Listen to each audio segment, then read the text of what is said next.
വെമ്പള്ളി ദേവീക്ഷേത്രത്തിലെ തിരുവുത്സവത്തോടനുബന്ധിച്ച് കണക്കാരി കളത്തൂർ ഭദ്ര സേവാ സമിതിയുടെ ആഭിമുഖ്യത്തിൽ വെമ്പള്ളിക്കാവിലേക്ക് കുംഭകുട ഘോഷയാത്ര നടത്തി.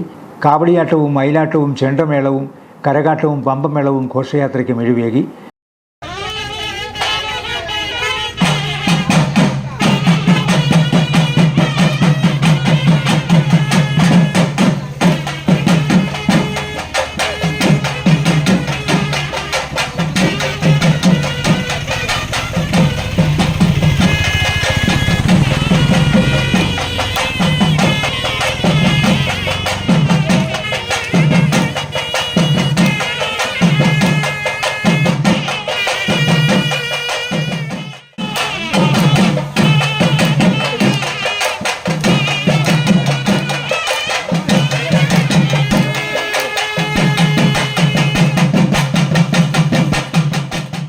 കുടുംബ ഐശ്വര്യത്തിനും രോഗശാന്തിക്കും വിദ്യാഭിവൃദ്ധിക്കും വേണ്ടി ഭക്തജനങ്ങൾ നടത്തുന്ന കുംഭകുട സമർപ്പണത്തിൽ നിരവധി ഭക്തർ പങ്കുചേർന്നു.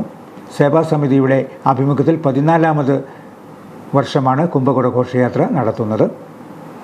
സേവാസമിതി ഭാരവാഹികളായ രാജീവ് പള്ളിത്തിങ്കൽ, അജി കളപ്പുരയ്ക്കൽ തുടങ്ങിയവർ നേതൃത്വം നൽകി.